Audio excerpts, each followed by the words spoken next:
Okay, since pinapagawa niyo po kami ng own design, at ito po sa akin, it's small po, but ito po ang na-imagine ko, like, there have 2 bedroom and CR, and 1 master room. Then, ang gagawin ko po is, gagawa po ako ng rooftop. Click this endpoint, point 1, type point 1, then side naman, point 1, then connect, click, then side naman, point 1, then click, then sa side, point 1, and connect,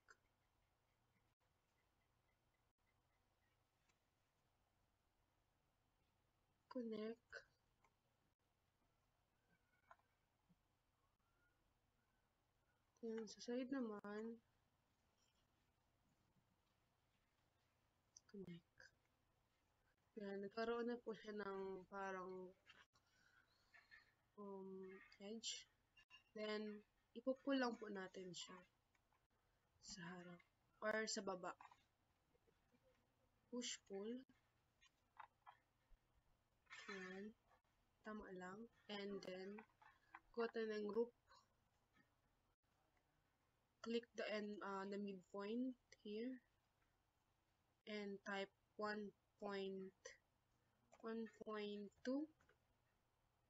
Then, side. And side.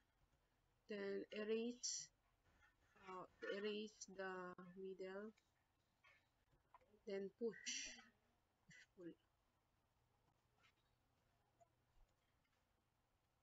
Yan. Kasi gusto ko na may ano pa siya, sobra. Like, yan. Then, here, the result. Then, I want to build a line here. Yan. Then, to make parang like group lang sa labas. Here. Then,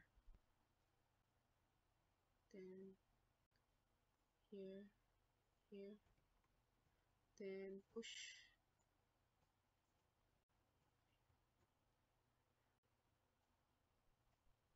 Parang mali.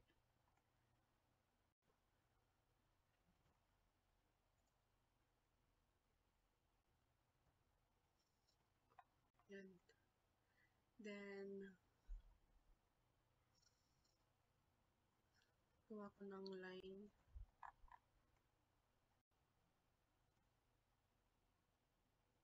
Yan. Yan lang kahaba. Yan. Then,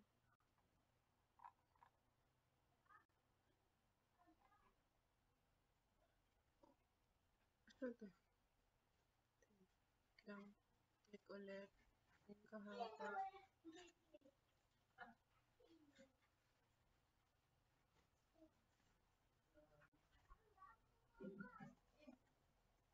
Hindi siya okay, ano lang po. Gagawa na lang po ako ng pane bucket.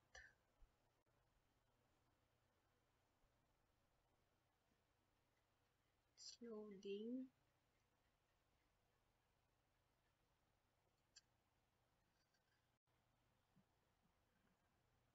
Lipat ko lang.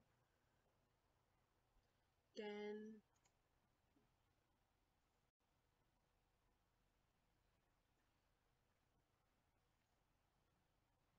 materials.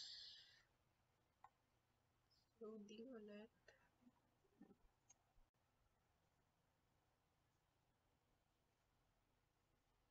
Then, punta tayo sa roof. Kulay ng roof. Then, Gagawa tayo ng here. Siguro here na lang. Or pwede kayo magpili ito. Na lang. And then, yung harapan niya is like this.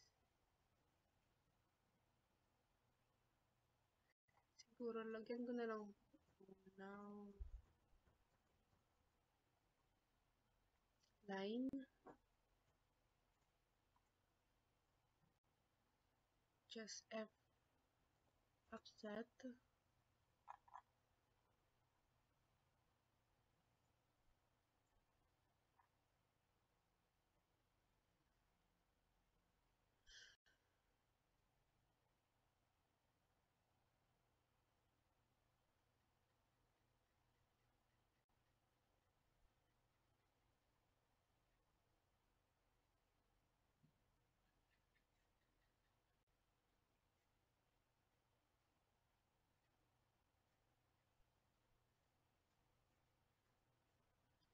Hindi siya nag-loading na.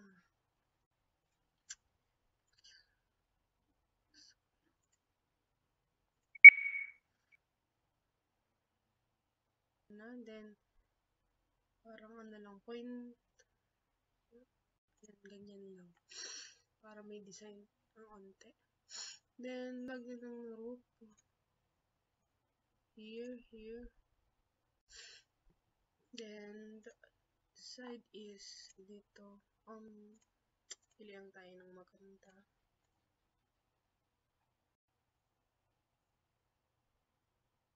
Siguro ganyan. Then, yung sa gilid niya,